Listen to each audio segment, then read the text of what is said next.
Hi students, this is the second part of the lesson Nationalism in India. Why non-cooperation? तो गांधी जी अपने famous book Hind Swaraj में लिखता है, British Bharat में अपना साम्राज्य इसलिए स्थापित कर पाया क्योंकि इंडियंस उसके साथ कोऑपरेट कर रहे थे। तो अभी इस कोऑपरेशन बंद किया तो ब्रिटिश की शासन अपने आप ही बंद हो जाएगा। तो इसलिए इन्होंने कहा सरकार द्वारा दिए हुए सारे टाइटल्स वापस कर दो और जो सरकारी नौकरी करने वाले लोगों को अपने नौकरियां छोड़ने के लिए, स्कूलों को बॉयकॉट करने के लिए और विदेशी मालों को बॉयकॉट करने का आह्वान करता है। पूरे 1920s में गांधी जी और शौकत अली था जो खिलाफत मूवमेंट का नेता था, ये दोनों मिलके पूरे भारतीय गांवों में घूम के लोगों को सपोर्ट हासिल करने का कोशिश करता है। लेकिन इसमें कांग्रेस की दो गुट था उस समय। एक लोग इसके पक्ष में था क्योंकि वो चाहते थे सरकार के खिलाफ आंदोलन करना है। दूसरे पक्ष ये नहीं चाहते थे क्योंकि वो उस समय पे नवंबर में 1920 में इलेक्शन होने वाला था, उसमें शामिल होना चाहते थे। अगर इस तरीके का आंदोलन शुरू हो गया तो वायलेंस हो जाएगा, फिर ये इलेक्शन कैंसिल हो जाएगा। तो इस तरीके का दो गुट होते वक्त आखिर में गांधी जी इन सब से चर्चा करता है।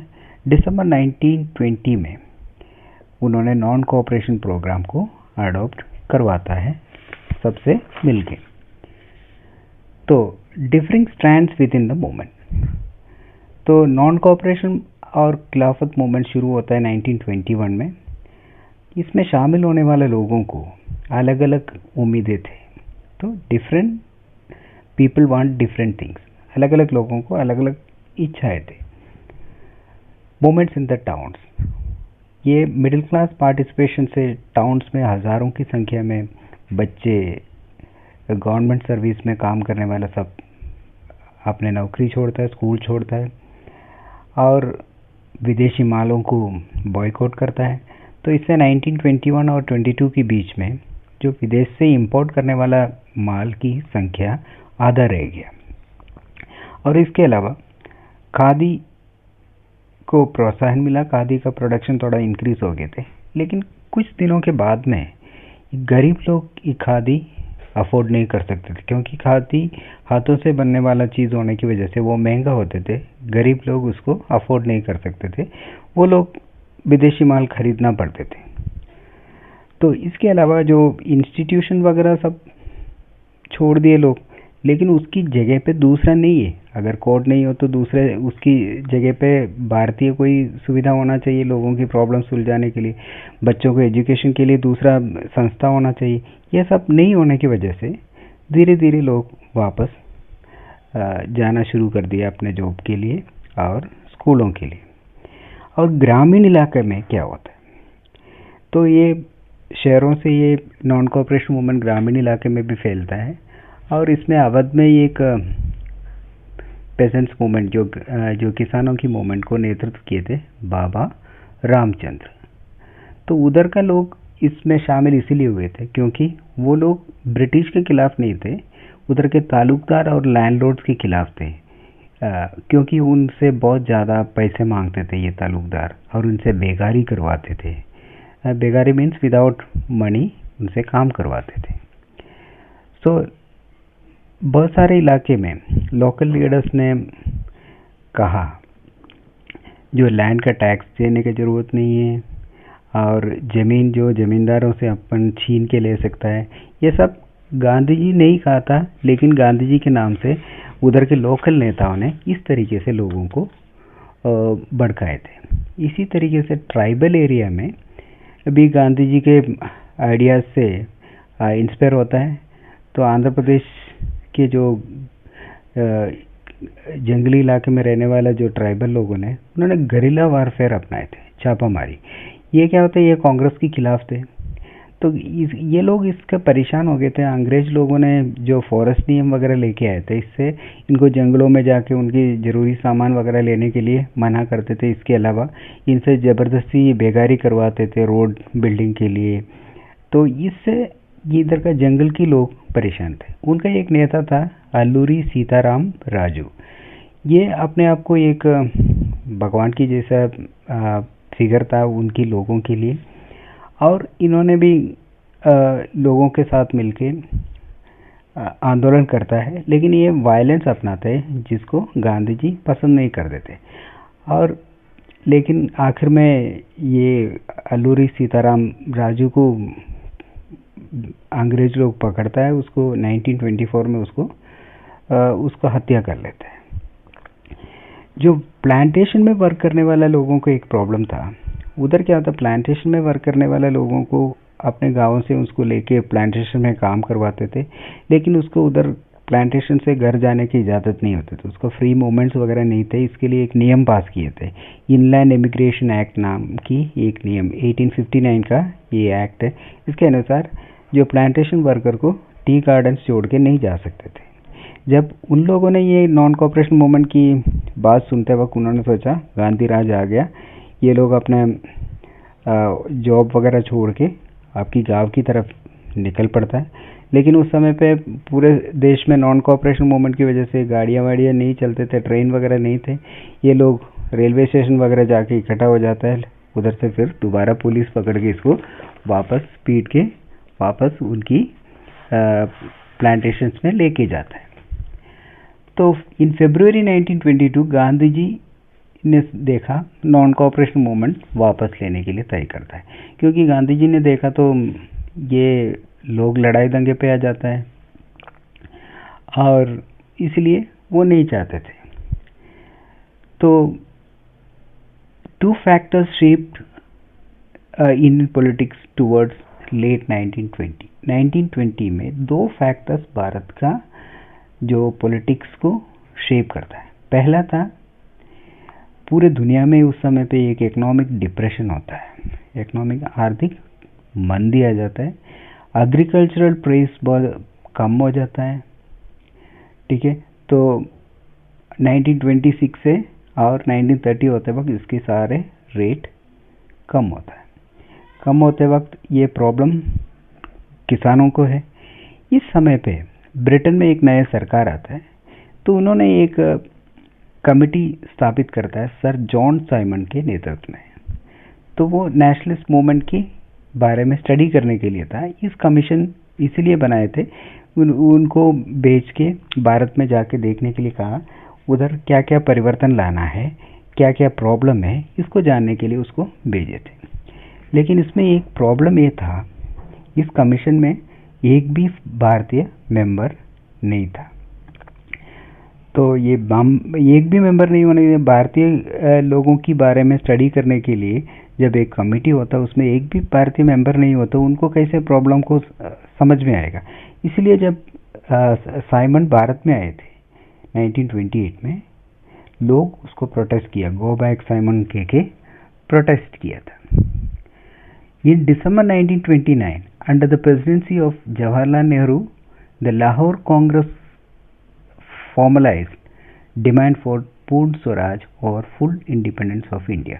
तो 1929 में जो जवाहरलाल नेहरू जो प्रेसिडेंट बने थे, जो कांग्रेस का जो लाहौर में जो मीटिंग हुआ था, उसमें ये घोषित करता है हम भारत को पूर्ण स्वराज चाहिए। तब तक इंडिया ने ये मांग नहीं किए थे, ये पहली बार मांग करता है। और उसके अलावा 26 जनवरी 1930 को इंडिपेंडेंस डे के तौर पे मनाया जाता है। इसलिए हम रिपब्लिक डे को 26 जनवरी को मनाता है, क्योंकि उसकी याद में 26 जनवरी 1930 को भारत का आज़ादी के दिन के तौर पे मानेंगे। तो अभी गांधी जी ने देखा कोई एक आंदोलन करने का तरीका ढूंढा, तो इनको मिला एक सॉल्ट एक पावरफुल सिंबल उनको लगा। तो इन्होंने एक चिट्ठी लिखता है 1930 जनवरी 31 को वाइसरॉय इरविन को, उसमें 11 डिमांड उन्होंने रखता है। तो ये 11 डिमांड रखते वक्त लेकिन लॉर्ड इरविन इसको स्वीकार नहीं करता है।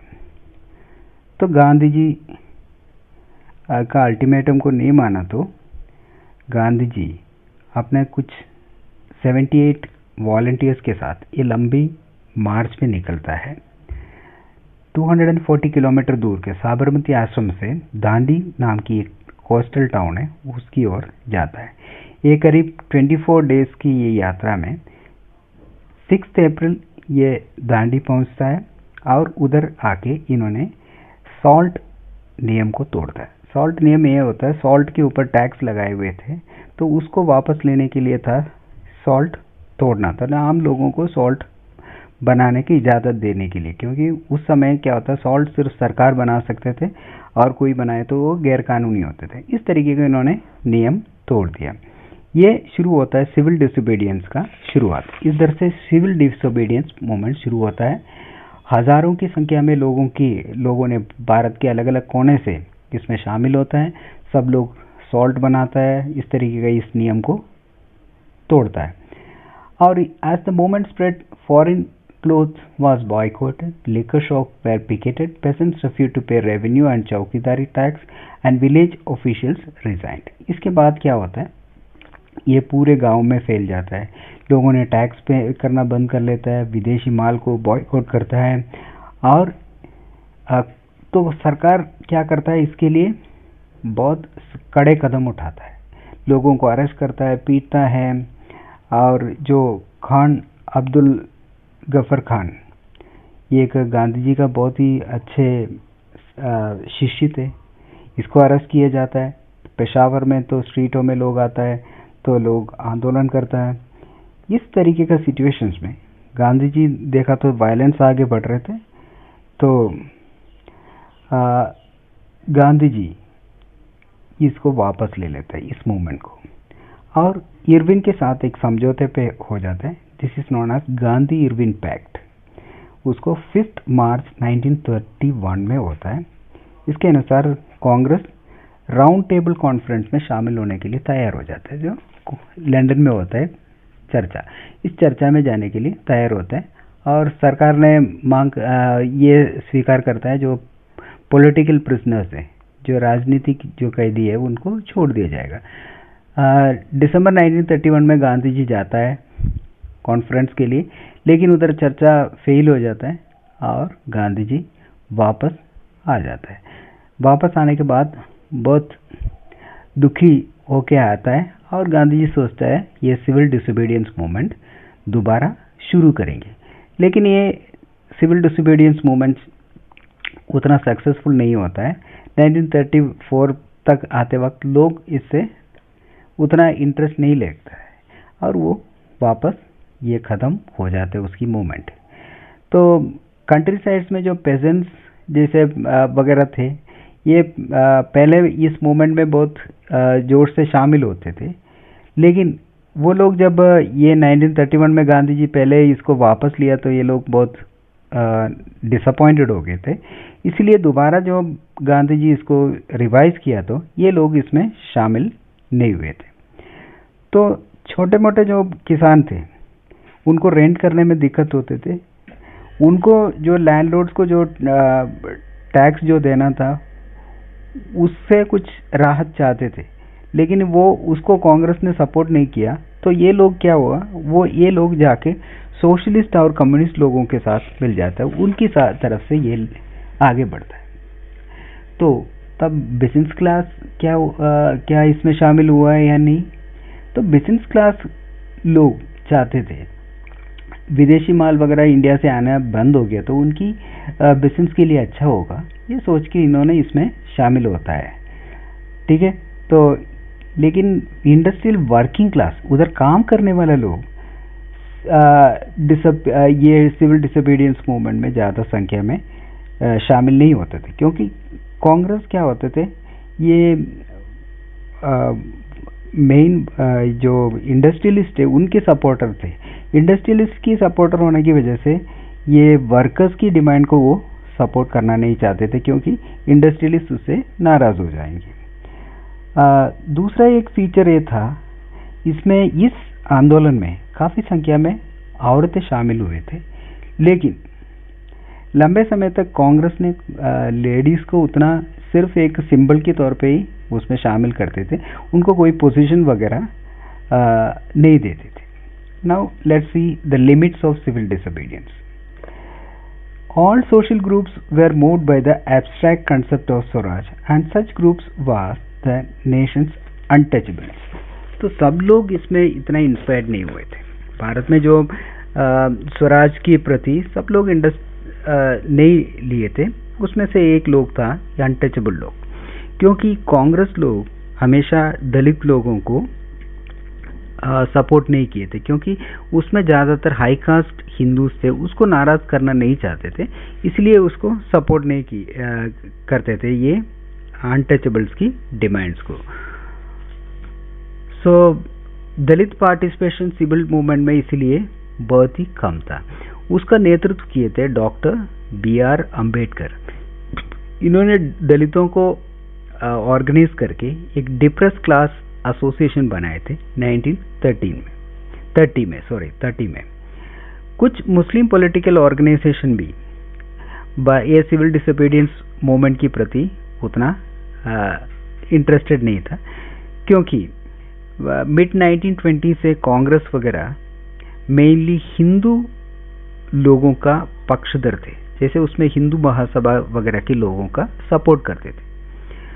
तो बहुत सारा मुस्लिम लीडर्स और इंटेलेक्चुअल हिंदू का मेजॉरिटी का एक राज्य में उनका हालत बहुत ख़राब होगा ऐसे सोचते थे। उन्होंने सोचा है पूरे आइडेंटिटी वगैरह सब दबा दिया जाएगा, उनका जीवन में बहुत दिक्कत हो जाएगा, इस तरीके का सोच मुस्लिम्स लोगों में ज़्यादातर थे, इसलिए ये लोग भी इस सिविल डिसोबीडियंस मूवमेंट में उतना शामिल नहीं हुआ। Now let's see the sense of collective belonging. Nationalism spread when people began to believe that they are all part of a same nation. तो जब नेशनलिज्म, जब ये फीलिंग लोगों में के मन में तब आता है जब लोगों को लगता है हम सब एक देश का हिस्सा है, उनको आपस में जोड़ने वाला कोई चीज़ हो। तो this collective belonging came partly through experience of United struggle. इस तरीके का फीलिंग आने के एक कारण क्या होता है, साथ मिलकर लड़ने की वजह से, अंग्रेजों के खिलाफ एक साथ लड़ने की वजह से भी उनको लगा हम सब एक है। और इसके अलावा दूसरा तरीका था जो हिस्ट्री, हमारा फिक्शंस, हमारा फोकलोर, हमारे कहानियाँ, ये सब भी हमारे देश में लोगों की मन में देशभक्ति का भावना जगाने का काम किया। 20th सेंचुरी में जैसे नेशनलिज्म भारत में बढ़ता है, तब इंडिया की जो लोगों को एकजुट करने के लिए इमेजेस बनाना शुरू कर दिया। इस तरीके के एक इमेज था भारत माता का इमेज। और इसके अलावा जो फोकलोर का जो रिवाइव करके भी हमारे देश में लोगों की मन में देशभक्ति का भावना जगाने का कोशिश किया। बंगाल में रविंद्रनाथ टैगोर खुद गाँव में घूम के लोगों की लोक कहानियाँ ये सब इकट्ठा करना शुरू करता है। और इसी तरह तमिलनाडु में नटेश शास्त्री एक बहुत बड़ा किताब लिखे थे, जो तमिल फोक कहानियों की एक किताब लिखे थे, the folklore of southern India. तो 1920 होते वक्त गांधी जी ने भी इसको कंट्रीब्यूट किया। इन्होंने भारत का एक नेशनल फ्लैग बनाता है गांधी जी 1921 में। ये भी एक ट्राई कलर था, उसमें रेड ग्रीन वाइट था, बीच में एक स्पिनिंग व्हील था सेंटर में।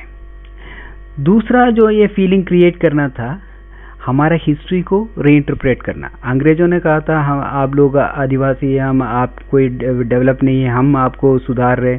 लेकिन इंडियन लोगों ने देखा, इन्होंने हमारे पास को देखा तो हमारा पास बहुत अच्छा लगा, क्योंकि हमारा आर्किटेक्चर बहुत मशहूर था, हमारा साइंस, हमारा मैथ्स, हमारा रिलीजन, कल्चर, लॉ, फिलॉसफी, ये सब का एक अच्छे पास्ट हमारा था। ये महसूस होते वक्त लोगों में एक गर्व महसूस होता है ये तरीके का। लेकिन ये सब इस तरीके से लोगों को इकट्ठा करते हुए कि एक प्रॉब्लम था, ये सारे सिंबल्स और ये आइकन्स ये सब हिंदुओं को रिप्रेजेंट करते थे। तब दूसरे कम्युनिटी के लोग इससे थोड़ा अजीब लगा, क्योंकि सब कुछ हिंदुओं का है, तो उनके लिए लगा हम इसमें कहीं नहीं है। तो लास्ट में कंक्लूजन, तो अंग्रेजों के खिलाफ the growing anger against the colonial government, thus bringing various groups and classes of India into a common struggle of freedom in the first half of 20th century. तो अंग्रेजों के खिलाफ की नाराजगी की वजह से अलग अलग क्लास की, अलग अलग ग्रुप की लोग ये कॉमन स्ट्रगल के लिए आता है 20th सेंचुरी के पहले हाफ में। इस मूवमेंट में नेशनलिस्ट ने ये एक देश का एकता बनाने का कोशिश करता है, लेकिन अलग अलग लोग इसमें शामिल होता है अपने अलग अलग इच्छाओं, उम्मीदों को साथ। जैसे जैसे कॉलोनियल मूवमेंट के खिलाफ ये आंदोलन होता है, अलग अलग व्यक्तियों का इच्छाएं अलग अलग थी। So other words, what was emerging was a nation with many voices and wanting freedom from the colonial rule। अलग अलग आवाज के साथ बाहर आने वाले ये लोगों का, कॉलोनियल खिलाफ की आंदोलन में शामिल होने वाले लोगों का इच्छाएं अलग अलग थे, और उसको आगे जाके इन लोगों के इच्छाओं की वजह से ये एक प्रॉब्लम भी क्रिएट होने वाला था। ठीक है, that's all. This concludes this lesson. If you like this video, please subscribe to my channel and share. Thank you.